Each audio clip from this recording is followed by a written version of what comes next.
할렐루야. 삶으로 드리는 2000번째, 오늘 700번째 계시록 39강입니다. 어느덧 700일이 되었습니다. 이제 앞으로 300일 남았는데요.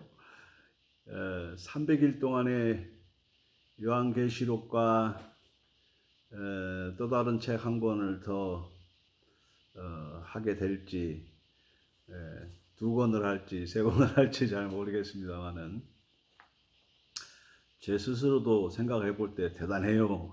700일을 매일 말씀과 함께 했다는 게 너무 행복하고 좋았습니다.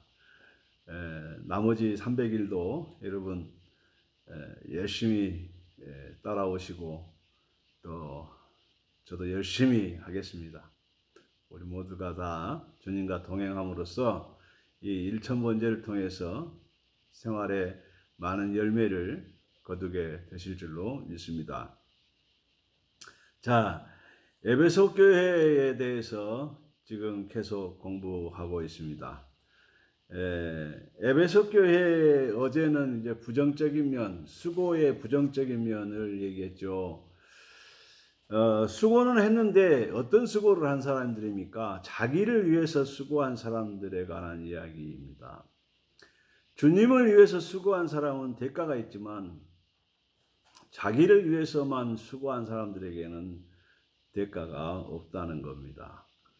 자칫하면 헛수고만 하게 된다고 어제 말씀을 나눴습니다. 오늘은 그 결과로 에베소 교회가 어떤 책망을 받았는지 함께 생각하고 은혜를 나누고자 합니다. 자, 처음 사랑을 잃어버렸다라고 그랬습니다. 그러면 처음 사랑은 무엇인가? 에베소 교회가 개척한 지 시간이 조금 지났습니다. 처음 개척 멤버들은 뜨겁죠. 교회를 만들었다. 그런데 1세대들이 한 명, 두 명 이제 하늘나라 가고 시간이 지나서 2세대들이 생기고 3세대가 생깁니다. 이 사람들은 개척 멤버들이 아니기 때문에 그 뜨거움이 약하고 게으르고 그 개척 정신을 잃어버리는 경우가 많습니다. 그것을 지적해 주신 것입니다. 자, 히브리 문장 구조는 동사 중심으로 되어 있기 때문에 먼저 동사를 찾아보는 것이 좋습니다. 오죽하면 히브리 민족은 동사 민족이라고 얘기를 하죠. 우리 민족은 형용사 민족입니다. 자, 동사가 여러 번 등장할 때는 주동사가 무엇이고 보조동사가 무엇인지를 파악해야 됩니다. 그럼 여기서 주동사는 처음 사랑을 버렸다는 4절입니다. 에베소 교회가 처음 사랑을 버린 것은 앞서 칭찬받을 일만큼이나 비중을 크게 차지한다는 사실입니다. 4절에 그러나 이 반대 접속사, 일명 대조 접속사가 이를 말해줍니다. 그러나는 이 접속사, 반대 접속사는 접속사 앞에 나는 문장입니다. 앞에 나타나는 문장이나 단어와 접속사 뒤에 나타나는 문장이나 단어가 서로 반대된다는 공식입니다. 그렇다면 접속사 뒤에 나타나는 문장이나 내용은 비중이 클 수밖에 없습니다. 다시 말하면 처음 사랑을 버린 것에 더 많은 관심을 두게 합니다. 에베소 교회는 처음 사랑을 잃어버린 교회로서 신부로서 위험에 처한 상황임을 느낄 수 있습니다. 여기서 사랑이란 개념을 먼저 이해해야 합니다. 이방인된 우리가 이해하는 이 사랑의 개념과 히브리인들이 이해하는 사랑의 개념이 다릅니다. 동사민족인 히브리인들은 사랑이라는 단어가 등장하면 섬김, 순종, 희생을 먼저 떠올립니다. 오직 하나님만 섬기고 말씀에만 순종하며 십자가와 부활을 증거하기 위한 증인으로서의 삶은 희생을 필요로 하는 것입니다. 이런 삶을 사는 자들이 부활의 영광을 누리는 것이라고 합니다. 신명기 6장 5절에는 하나님이 원하시는 사랑의 방법을 설명하고 있습니다.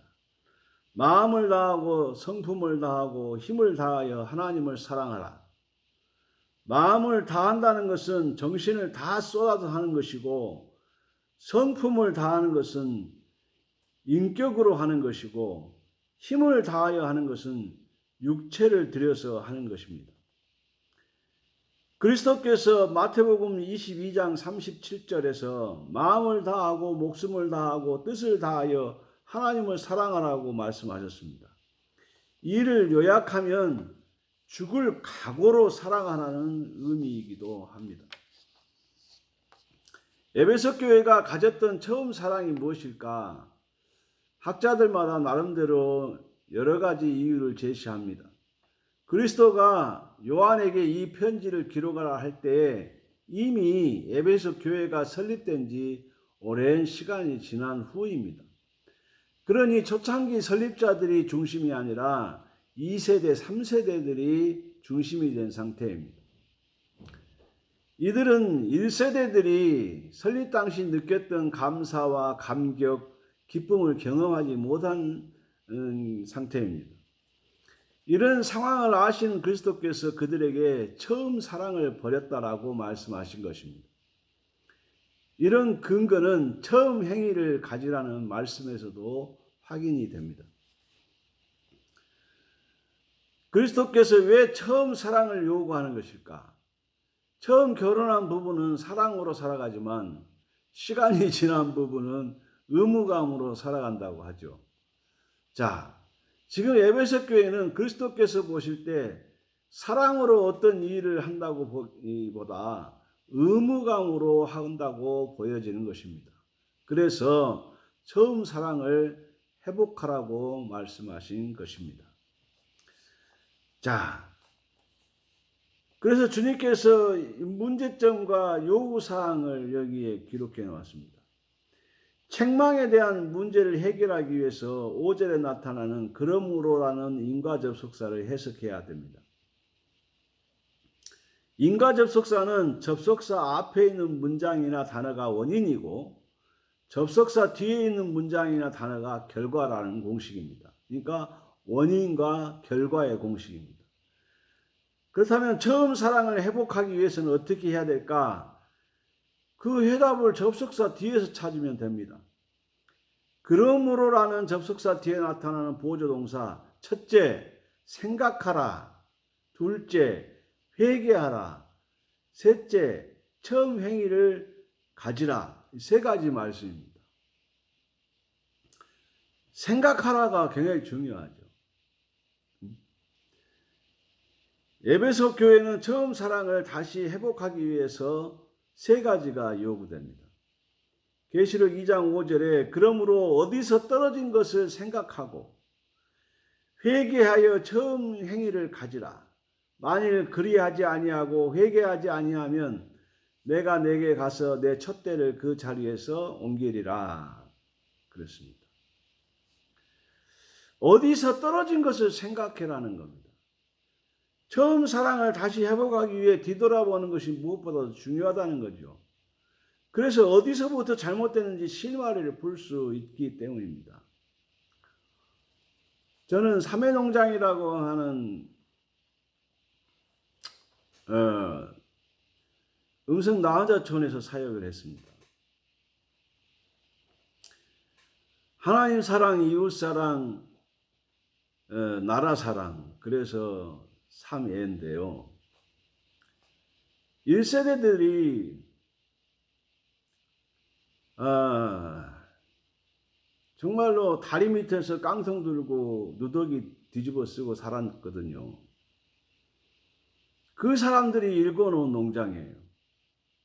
그들은 온갖 희생을 다 하면서 그 농장을 일궜어요. 오늘날 지금 3세대 2세대도 그렇고 3세대, 4세대까지 이제 가는데 다 흩어지고 이제 몇 안 남았어요. 그런데 지금 뭐 하고 있냐면 재산 싸움 하고 있어요. 교회는 제가 사역할 때 500명 이상 되고 제적신자 1000명이 넘었어요. 온 교인, 마을 주민들이 다 교인들이었단 말이에요. 그런데 이 1세대들이 사라지니까 교회가 다 흐지부지 돼버렸어요. 그런 거 볼 때 안타깝더라고요. 여러분, 처음 사랑을 회복한다는 것은 사람들이 읽어놓은 땅만 가지고 지금 땅 못 팔아먹어서 지금 난리, 재산 싸움하고 난리예요, 난리. 예? 하나님도 뒷전이고 교회도 뒷전이고, 예? 그 사람들의 정신, 예? 하나님 사랑, 이웃 사랑, 예? 나라 사랑, 세 가지 정신이 없어져 버렸어요. 오직 돈밖에 없어요. 땅 팔아서 돈을 누가 더 많이 받을 것인가. 예. 안타깝죠. 안타깝습니다. 가슴 아픈 일이에요. 그렇게 하나님을 사랑하고 열렬히 뜨겁게 찬양하던 1세대들이 사라지니까 2세, 3세들이 없어요, 없어. 그게 지금 딱 생각이 나네요. 여러분, 어느 가정도 마찬가지잖아요. 부모님 돌아가시고 재산 좀 있으면 형제간에 분쟁 안 나는 가정이 몇 가정이나 됩니까? 서로 그거 차지 못해서 난리잖아요. 부모가 피땀 흘려서 일거는 그거는 생각 안 하고 내가 얼마나 더 많이 가질 건가만 생각하잖아요.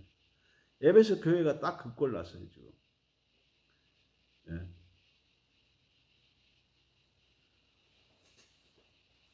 그래서 생각해야 돼요. 우리가 뭘 정신을 잃었구나. 창립 초기에 정신을 잃었구나. 그것을 어떻게 이어갈 것인가를 애쓰고 몸부림치는 사람들이 없어요. 제가 후배 교회 목사님 취임하고 거기 가서 얘기를 들으니까 그 설립 장로님이 살아계시는데 그 교회를 선친이 세우셨대요. 그래서 이 동구박 가수원길 목화밭 노래를 듣던 박한목 선생님의 아들이 이제 그 교회를 지키고 있는데 그 정신을 잃지 않으려고 아버지의 정신을 잃지 않으려고 몸부림을 치고 희생하더라고요. 그런 것과 비교하면은 삼매농장은 잘못된 거죠. 여러분, 우리가 어디서 떨어진 것을 생각하라. 둘째, 생각만 하지 말고 회개하라. 회개할 수 있는 기회가 주어졌다는 것 자체가 축복이다. 시편 32편 1절로서 6절 한번 제가 읽겠습니다. 허물의 사함을 받고 자신의 죄가 가려진 자는 복이 있도다. 마음에 간사함이 없고 하나님께 정죄를 당하지 아니하는 자는 복이 있도다. 내가 입을 열지 아니할 때 종일 신음함으로 내 뼈가 쇠하여졌도다. 주의 손이 주야로 나를 누르시오니 내 진액이 빠져 여름 가뭄에 마른같이 되었나이다. 셀라. 내가 이르기를 내 허물을 여호와께 자복하리라 하고 주께 내 죄를 아뢰고 내 죄악을 숨기지 아니하였더니 곧 주께서 내 죄악을 사하셨나이다. 셀라. 이로 말미암아 모든 경건한 자는 주를 만날 기회를 얻어서 주께 기도할지라. 진실로 홍수가 범람할지라도 그에게 미치지 못하리라. 아멘. 기회는 항상 주어지는 것이 아니다. 에베소서 5장 16절에 세월을 아끼라. 때가 악하니라. 회개하는 일은 그 무엇보다도 급한 일이다. 죄 문제 해결하지 아니하면 모든 것 헛수고 하기 때문에 그렇습니다. 첫사랑을 상실하게 된 이유가 생각나면 잘못된 길로 가는 발걸음을 멈추어 바로 그 즉시로 돌아서야 합니다. 멀리 가면 갈수록 돌아오기가 힘들기 때문에 그렇습니다. 세 번째, 첫째는 뭐라고요? 첫째는 어디서 떨어진 것을 생각하라. 둘째는 회개하라. 셋째는 처음 행위를 가지라. 회개를 통하여 잘못된 것을 버리고 처음 사랑을 회복해야 바른 관계가 유지된다는 겁니다. 경고. 회개하지 아니하는 대한 경고입니다. 그리스도께서 에베소 교회에 책망한 내용을 회개하지 아니하면 내 촛대를 그 자리에서 옮기리라 라는 강한 의지를 보이고 계십니다. 이는 그리스도께서 에베소 교회에 나타나신 모습과 연관이 있습니다. 오른손에 7뼈를 붙잡고 교회 사이에 다니시는 이를 보면 촛대의 의미 없이 불이 켜져 있는 것을 제거하시고자 하는 주님의 심정을 읽을 수 있습니다. 이런 결단은 그리스도만이 할 수 있습니다. 그리스도께서는 교회의 주인이시기 때문에 사명을 감당하지 못하면 촛대를 옮길 수 있다 그 말입니다. 내 촛대를 그 자리에서 옮기리라 하는 말은 교회가 교회로서의 사명을 감당하지 못하면 교회가 존재할 필요가 없다는 것입니다. 에베소 교회에 하시는 말씀은 그리스도께서 직접 하시는 말씀인데도 모든 사람이 다 귀 기울이지 않으리라는 것을 잘 알고 계십니다. 그러니 들으려고 하는 자들에게 권고하십니다. 그리스도께서 말씀하신 들을지어다 라는 단어의 의미는 마음과 행동을 바로 가다듬어라 하는 뜻이 있습니다. 이기는 자에게 주어지는 약속. 계시록 2장 7절에 귀 있는 자는 성령이 교회들에게 하시는 말씀을 들을지어다. 이기는 그에게는 내가 하나님의 낙원에 있는 생명나무의 열매를 주어 먹게 하리라 그랬습니다. 에베소 교회를 향하여서 하신 말씀, 이기는 자는 어떤 자를 말하는 것일까? 그리스도께서 지적해 주신 내용, 즉 첫사랑을 상실한 것에 대한 회개와 더불어 변화된 삶을 사는 자를 말합니다. 이기는 자가 되기 위해서는 생각하고 회개하여 처음 행위를 가져야 한다고 5절에 말씀하고 계십니다.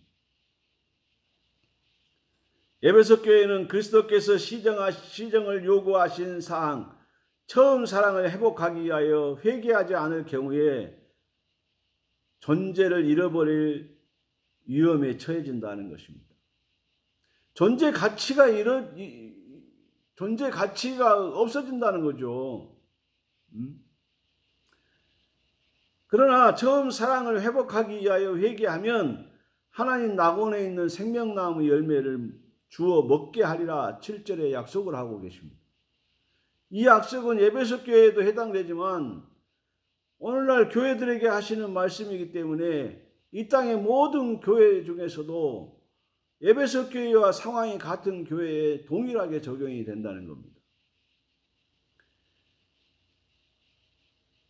이 말씀과 병행 구절이 창세기 3장 22절로 24절입니다.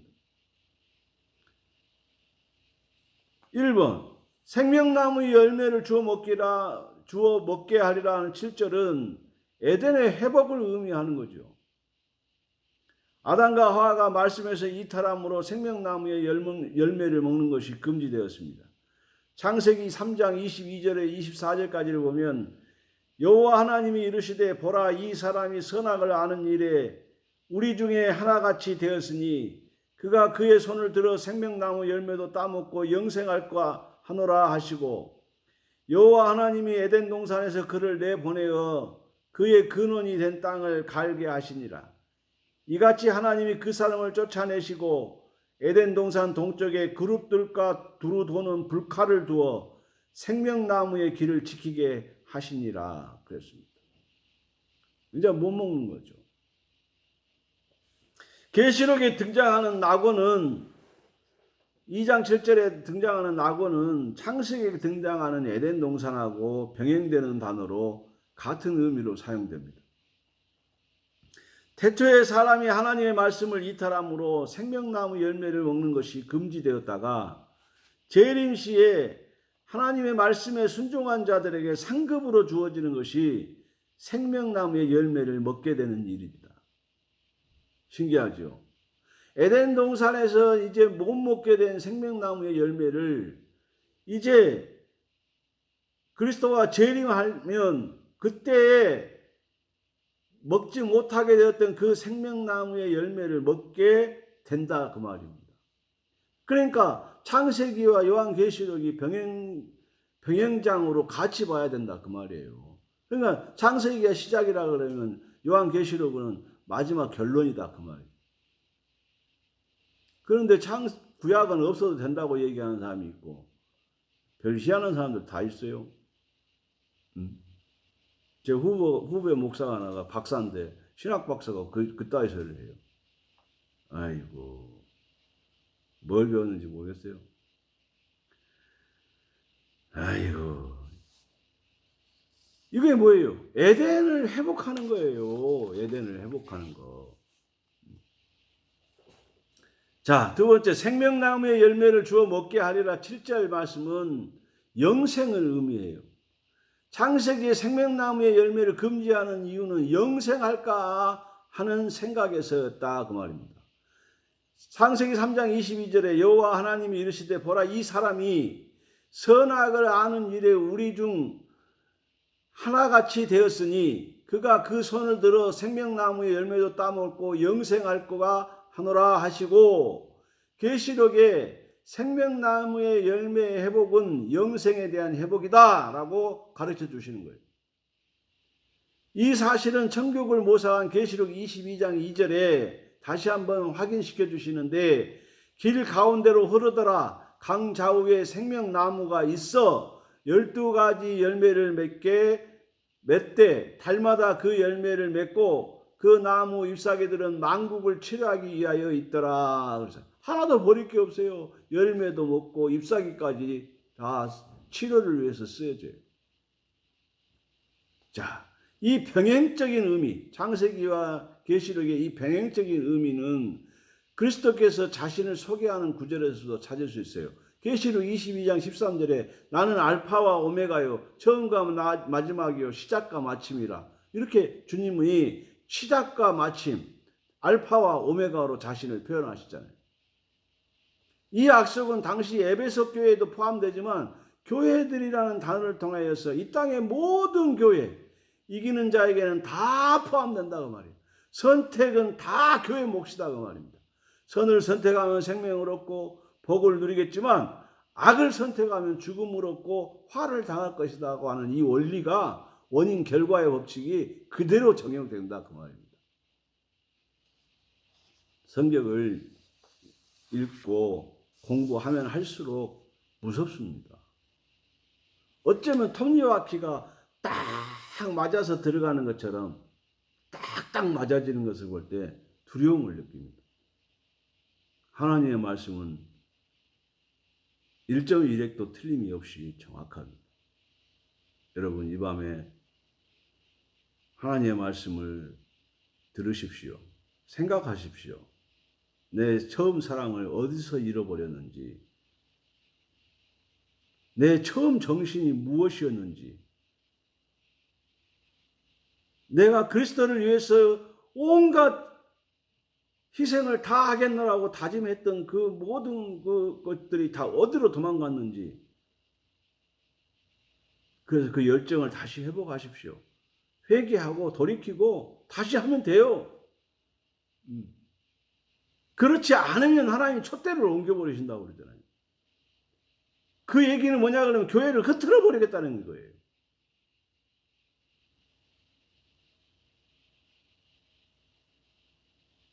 그래서 감독들에게 얘기하는 거예요. 아무개 감독 열심히 해라. 안 하면 촛대 옮긴다. 그 말이에요. 무섭잖아요. 아무개 성도요 열심히 해라. 그 교회를 위해서 네가 희생하고 헌신하고 봉사하고 충성하고 최선을 다해라. 네 맡은 일에 최선을 다해라. 성가대도 해야 되고 기관도 해야 되고 할 일이 많지요. 마음도 써야 돼요. 몸도 써야 돼요. 응? 그래서 처음 사랑을 회복하라는 거예요. 그래서 이 밤에 그 사랑을 회복하고 주님이 주시는 생명나무 열매를 먹게 되시는 저와 여러분 되시기를 주의 이름으로 축복합니다. 기도하겠습니다. 살아계신 하나님, 나는 알파와 오메가, 처음과 나중이라고 말씀하신 주님을 말씀을 기억합니다. 하나님, 또한 내 촛대를 옮기리라고 하신 말씀이 가슴에 박힙니다. 우리가 처음 열정을 생각하고 회복해서 생명나무 열매를 먹게 되는 영생의 삶을 살게 되는 복 있는 생애가 열려지게 하여 주시옵소서. 그리스도의 재림의 날에 우리가 할렐루야로 주님을 영접할 수 있도록 은혜를 주시고 그날까지 최선을 다해서 처음 사랑 그대로를 유지하고 발전시켜 나가는 그런 바른 성도, 바른 교회, 바른 목회자가 다 될 수 있도록 은혜를 더하여 주시고 우리 한국 교회들이 되게 하여 주시옵소서. 예수님 이름으로 간절히 축복하고 기도하옵나이다. 아멘. 할렐루야. 감사합니다. 내일 시간에 또 뵙겠습니다. 감사합니다.